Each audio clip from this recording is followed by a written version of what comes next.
Tervetuloa taas tänne Leffahullu-podcastin pariin. Nyt arvostelussa uusin Steven Spielbergin elokuva Disclosure Day, joka tuli juuri ensi iltaan. Olen iso Spielberg-fani ja hänen leffojensa, ja hän kuuluukin ehdottomasti lempiohjaajien joukkoon. Totta kai myös kaikki hänen leffansa on nähtynä ja monet vielä useita kertoja, joten pitihän tämä leffa mennä heti teatterin katsomaan ensi iltana, varsinkin kun kyseessä on jälleen skifiä Spielbergiltä. Mutta miten tämä leffa sitten toimi, miten näyttelijät suoriutu, millainen oli tarina, niin poispäin, niin näihin lähdetään hakemaan vastauksia arvostelussa. Mutta totta kai täytyy mainita, että hei, jos katsot YouTuben puolelta, pistä peukkua, jos tykkäät tästä, pistä kanava tilaukseen, muistutukset kellosta päälle, näitä aina, koska tulee uutta sisältöä. Kanavan tilaaminen on sinulle ilmaista, mutta auttaa minua ja tätä kanavaa todella paljon, eli kiitos kaikille, jotka olette kanavan tilaajia. Jos haluat lisää auttaa kanavaa, niin Leffahullu YouTube-kanavan jäseneksi voi liittyä. Jäsenet muun muassa näkee videoita ennakkoon, saavat nimensä johonkin päin videoon sekä sitten aina jakson kuvauksiin. Näin voit näyttää, että olet kanavan jäsen, kanavan tukija. Ja oikein iso kiitos kaikille kanavan jäsenille. Disclosure Day. Kun Spielberg tekee uuden leffan, kiinnostaa se aina meikäläistä. Varsinkin kun viime vuosina herra on tehnyt ehkä vähän pienempiä tai pienimuotoisempia elokuvia, niin nyt kun Spielberg tekee taas ison kesä-blockbuster-leffan, joka on vieläpä skifiä, mitä on odotettu jo pitkään tai hieman pidempään Spielbergiltä, niin pakkohan tämä oli nähdä heti teatterissa.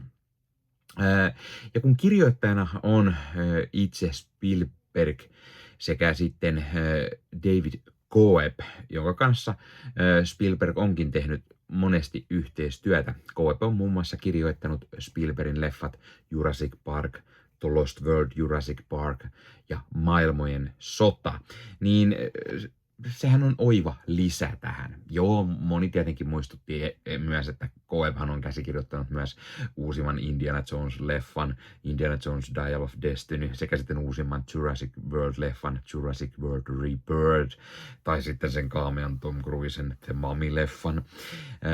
Mutta hitto vielä, kun Coeb ja Spielberg lyöttäytyy yhteen, tulee jälleen laatua. Ja totta kai täytyy mainita myös, että mukana on jo 30 kertaa Spielbergin leffaa säveltämässä John Williams, joka tekee kyllä jälleen huikeaa työtä ja näyttää, että homma on hallussa vielä 94-vuotiaanakin. Siis tämä on ehdottomasti yksi tämän vuoden parhaita leffoja. Tämä on mun mielestä hyvä näyttö siitä, miksi minä rakastan leffoja, miksi musta on tullut leffahullu ja miksi Spielberg rakastaa leffoja ja niiden tekemistä ja miten paljon hän rakastaa tämmöisiä maapallon ulkopuolista elämää ja niistä kertovia elokuvia ja rakastaa niiden tekemistä ja rakastaa tutkia sitä kaikkea ja kaikkia sellaista selittämätöntä. Tämä leffa oli kuin kolmannen asteen yhteys yhdistettynä ET-leffaan, mutta vielä isommin ja enemmän sellaista salaliittoteoria-fiilistä. Tämä muistutti Spielbergin leffojen lisäksi vähän myös Christopher Nolanin elokuvia, ehkä vähän M. Night Shyamalan sellaista mysteerimäistä tyyliä tehdä niitä, vaikka siis tämä on ihan selvästi Steven Spielberg-leffa. Siis tämä, jos mikä, on Steven Spielberg-leffa.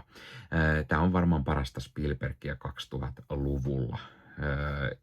Ja tässä tuli myös näiden lisäksi mieleen toi Spielbergin Minority Report-leffa. Ne oli vähän samankaltaisuutta. Puhutaan hiukan tarinasta. Tämä on semmoinen leffa, mistä ei kannata ihan hirveästi tietää, mutta puhutaan nyt jonkun verran kuitenkin siitä tarinasta ja yritetään olla spoilaamatta liikoja. Eli Tarinassa seurataan Joshua Connorin esittämää Daniel Kellneria, jolla on kiistattomat todisteet maan ulkopuolisesta älyllisestä elämästä. Ja siitä, että tämmöinen salainen Vardex-järjestö on pimittänyt tietoa aina Roswellin tapauksesta asti. Ja Kellner aikoo paljastaa kaiken maailmalle, eli Disclosure Day, eli aikoo pitää paljastuspäivän. Mutta luonnollisesti sitten tämä Vardex yrittää sen estää. Mukaan tulee Emily Blunttin esittämä tämmöinen Margaret, joka alkaa yhtäkkiä puhumaan jotain outoa alien kieltä keskellä suoraa TV-lähetystä. Ja miten kummassa sitten tämä Margaret ja Daniel liittyy kaikkeen ja mitä kaikkea mystistä onkaan kaiken taustalla, niin se on elokuvan semmoinen perimmäinen kysymys. Ja koodilla Leffahullu 15 saat nyt 15% alennusta Bad Record Storesta. Eli Bad Record Store on tämmöinen verkkokauppa, josta voi käydä ostamassa itselleen fyysistä mediaa. Eli tykkäät sitten elokuvista ja sarjoista tai vaikka CD-levystä, vinyyleistä tai C-kaseteista, niin Bad Record Store on sinulle juuri oiva paikka, josta voit ostaa nämä fyysisenä hyllyyn itsellesi. Sivustolta löytyy esimerkiksi kaikille leffadikkareille mielenkiintoisia julkaisuja. Sieltä löytyy leffoja esimerkiksi, mitä ei enää välttämättä muualta löydä, koska ne painokset on aikaa sitten myyty loppuun. Sieltä löytyy mukavasti pohjoismaalaisia julkaisuja tai Suomi-julkaisuja, eli sellaisia, mitkä moni varmasti haluaa hyllyynsä ja tykkää keräillä. Ja sieltä löytyy oivaan hintaan kaiken näköistä mukavaa leffaa ja löytyy 4K:na, löytyy Blu-rayna, löytyy DVDnä, ihan mistä sitten formaatista itse tykkäät. Ja kuten sanottua, myös jos dikkaat esimerkiksi musiikista, vinyyleistä, CD-levyistä, C-kaseteista, niin Bad Record Storesta sellaisia löytyy. Ja kun käytät koodia Leffahullu15, saat sen 15% alennusta. Ja kun vielä menet YouTuben puolelta, tuossa kuvauksissa alta näkyvän linkin kautta sinne Bad Record Storeen, niin sitten vielä meikäläinenkin hyötyy siitä jotain. Eli kannattaa ihmeessä käydä tuon linkin kautta, ja sitten kun käytät siellä sen koodin Leffahullu15, niin saat sen 15% alennusta. Eli mikä sen mukavampaa pikkualennus, kun käyt ostavassa itsellesi hyllyyn omaan leffakokoelmaan lisää täytettä. Eli kipin kapin katsomaan sinne, ja Bad Record Storesta on tulossa myös esittelyvideota, eli mitä kaikkea mukavaa sieltä sivustolta löytyy, joten pidä Leffahullu YouTube-kanavaa silmällä, niin lähiaikoina sinne varmasti sellainenkin ilmestyy. Mä oon aina rakastanut skifi-leffoja, sellaisia UFO-salaliitto-leffoja ja sarjoja. Tässä on esimerkiksi semmosia pikkusen semmosia X-Files-fiboja mukana ja mä niinku tykkään tosi paljon. Puhutaan vähän näyttelijöistä. Joshua Connor siis pääroolissa. Hän vetää varsin hyvän roolin just tällaisena tietokone-matematiikka-nerona, joka varasti tärkeitä tietoja ja joutuu nyt pakenemaan häntä jahtaavilta eräänlaisilta agentteilta, tällaista agenttijärjestöltä. Ja mun mielestä hän vetää hyvin tämän roolin. Mutta Emily Blunt siis suorastaan varastaa. Hän tekee todella mahtavan ja ihastuttavan roolin Margaretina, joka siis toimii tämmöisen paikallisen Kansas Cityn uutiskanavan meteorologina. Ja yhtäkkiä sitten suorassa lähetyksessä hän alkaa puhumaan tällaista alien kieltä. Blunt tulkitsee kyllä hienosti tätä hahmoa ja sitä, miten hän oppii niin kuin käyttämään myös muita mysteerisiä kykyjä, joita hänellä sitten ilmenee ja miten hämillään hän on tästä kaikesta. Ja Emily Blunt on semmoinen häikäisevä, oikein kun on semmoinen niin valkokankaan valtiatar, on niin kuin tosi mahtava roolissaan. Colin Firth taas näyttelee Noah Scanlonia, joka on tämän Vardex-porukan pomo ja tämän leffan pahis. Firth suoriutuu mallikkaasti, on hyvin uhkaava, määrätietoinen ja samalla sitten valmis käyttämään myös kyseenalaisia keinoja saadakseen haluamansa tai siis tämä Ferdin hahmo. Colman Domingo näyttelee Hugo Wakefieldia, miestä, joka on saanut tämän Danielin liikkeelle tähän missioon, ja mies, joka tietää aivan kaiken ja suunniteltu taitavasti, mitä sitten tämä kaiken eteen pitää tehdä.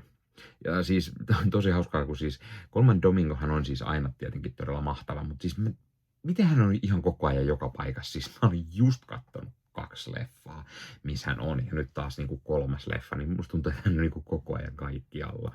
Mutta ei se mitään, koska hän on todella mahtava näyttelijä. Wyatt Russell näyttelee Margaretin miesystävää Jacksonia.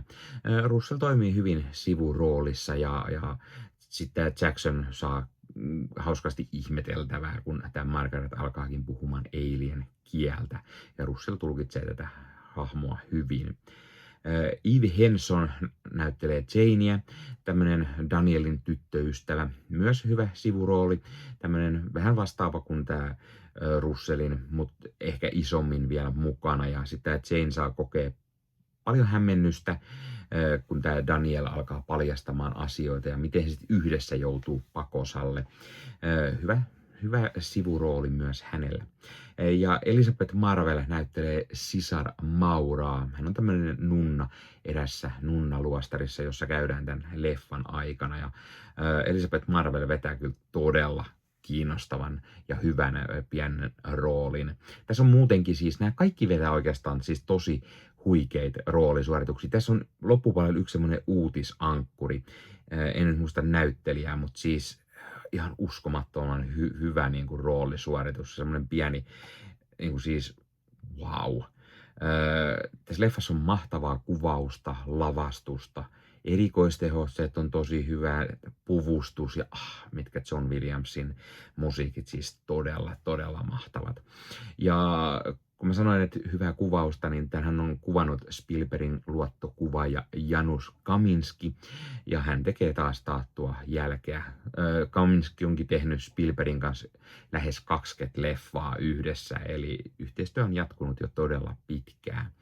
Niin ja täytyy mainita myös, että tässä leffassa on hyvää toimintaa. Siis leffassa on hienoja autotaka-ajoja ja semmoisia pieniä toimintakohtauksia myös mukana, mutta tämä on ennen kaikkea semmoinen thrillerimäinen, semmoinen mysteeri, salaliitto, teoria, ja ne kaikki vaan on jotenkin todella kiehtovaa.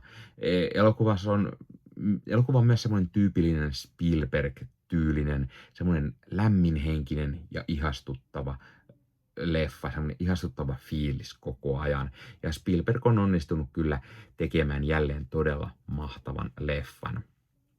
Samalla tämä leffa on siis eräänlainen tämmöinen first contact-leffa, eli ihmisen ensikosketus maan ulkopuoliseen elämään, joita Spielberg on myös aiemmin tehnyt ja onnistuu mielestäni todella hyvin. Mä pidin myös siitä, että leffa paljastaa näistä hahmoista lisää pikkuasioita edetessään, ja tämä tekee näistä hahmoista kiinnostavia, vaikka ihan kaikkein niistä taustatarina-elementeistä ei ehkä hyödynnetäkään tai sit niinku, niillä ei ole mitään virkaa tämän leffan kannalta, mutta silti ihan kiinnostavaa, että semmoisia oli, ja siis mun mielestä on yksi parhaita Spielbergin leffoja 2000-luvulla, ehkä siis paras 2000-luvun Spielberg-leffa, ja muutenkin menee kyllä kärkikahinoihin myös koko tuotannossa. Siis tää on mun mielestä aivan täydellinen leffa, ja siis mä niinku muutamassa kohtauksia tuli vaan niinku semmoinen, että vähän niinku onnenkyyneleet, kun tää oli niin hieno kokemus, että se oli jotenkin niin hienosti tehty, ja siis se, niinku se oli semmoista tyypillistä Spielberg-mäistä niinku sitä kuvausta ja sitä tyyli, miten hän ohjaa, ja siellä taustalla John Williamsin musiikit vielä tulee siihen, ja sitten ne roolisuoritukset, ja sitten jännitys ja se semmoinen fiilis, mikä tässä leffassa on, mitä ei paljasta liikaa, ja sen takia just tarinan kannalta ei kannatakaan tietää hirveästi mitään, kun menee tätä katsomaan. Varmaan tässä kohtaa te tiedättekin, että arvosanaksi mä annan sen täydet 10/10. Siis mun mielestä vaan oli ihan hemmetin hyvä leffa. Ja mä suosittelen ehdottomasti, menkää katsomaan, jos ette ole vielä mennyt. Ja loppuun kysymys, kummat kertaa yhdessä arvostelussa voi sanoa Spielberg. Sanotaan nyt vielä sen verran, että laita kommentteja. Ensinnäkin, onko sä nähnyt tämän leffan? Tai onko sä mennyt tämän katsomaan? Mitä mieltä sä oot tästä leffasta? Tai mikä on sun suosikki Spielberg-leffa ja minkä takia? Ja muista ottaa Leffahullu somekanavat haltuun ja ei muuta kuin ensi kertaa. Moro!